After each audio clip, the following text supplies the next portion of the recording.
పౌల్ట్రీకి kgs అనేటటువంటిది ఇంతకుముందు deep లీటర్లో కోళ్ళను పెంచేవారు.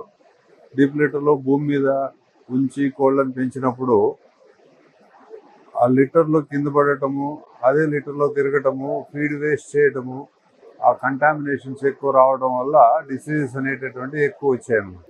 ఆ డిసీజ్ అనేటటువంటి వాటిని కంట్రోల్ చేయడానికి, బాడీని హెల్తీగా ఉంచడానికి, ఎగ్ ప్రొడక్షన్స్ ఏదైతే ఉన్నాయో అవి కంటామినేట్ అవ్వకోకుండా ఉండటం కోసం అని చెప్పేసి కేజెస్ ప్రథమంగా పెట్టడం జరిగింది.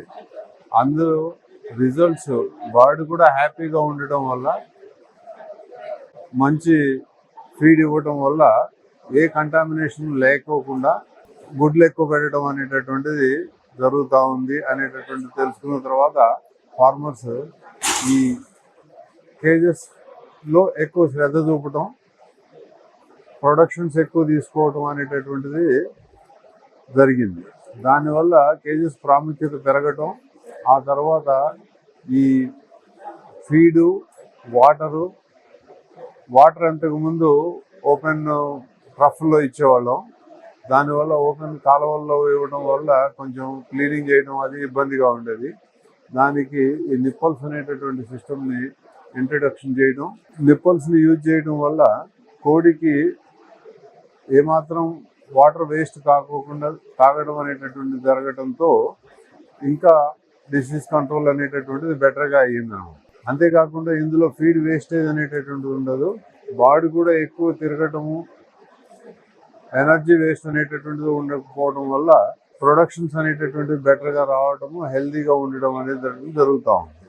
దీంట్లో ముఖ్యంగా మనం శ్రద్ధ వహించాల్సింది ఏమి అని అంటే, బాడీకి కావాల్సినటువంటి గాలి, వెలుతురు ఇస్తున్నామా లేదా అనేటటువంటిది. గాలి, వెలుతురు కోడికి కావాల్సిన పద్ధతిలో ఇస్తే మనకి ప్రొడక్షన్స్ అనేటటువంటిది చాలా బెటర్గా వస్తాయి. ఇందులో ఏంటంటే గాలి సరిగా లేనప్పుడు, టెంపరేచర్స్ ఎక్కువ ఉండటం వల్ల ప్రొడక్షన్స్ డ్రాప్ అవడం అనేటటువంటి జరుగుతుంది.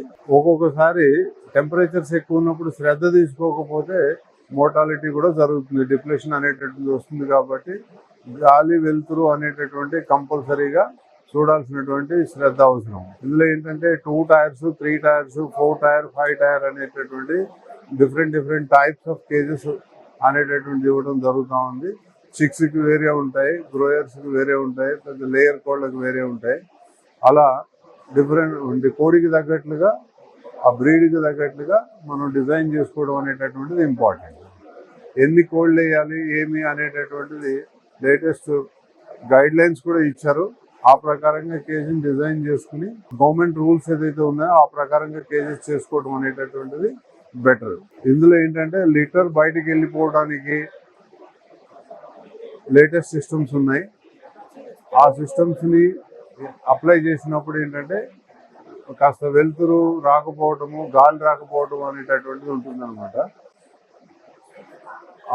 గాలి వచ్చేటట్లుగా అరేంజ్మెంట్ చేయడం అనేటటువంటిది వెరీ ఇంపార్టెంట్. కాస్ట్ కటింగ్కి వస్తే, కాస్ట్ ఎంత తగ్గిద్దాము అని అనుకున్నా అది క్వాలిటీ ప్రోడక్ట్ ఇచ్చేటప్పుడు ఏంటంటే కొంచెం కాస్ట్ ఎక్కువ రావడం అనేటటువంటిది జరుగుతుంది.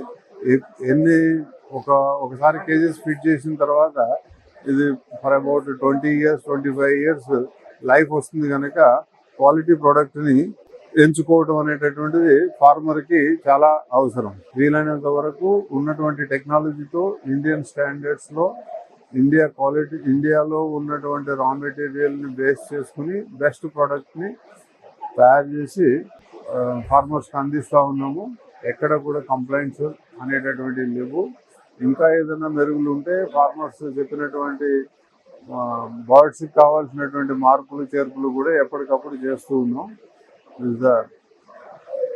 ప్రస్తుతానికి దిస్ ఇస్ ద బెస్ట్ అంటే ఫార్మర్కి చాలా సూటబుల్ సిస్టమ్ అనేటటువంటి చెప్పొచ్చు.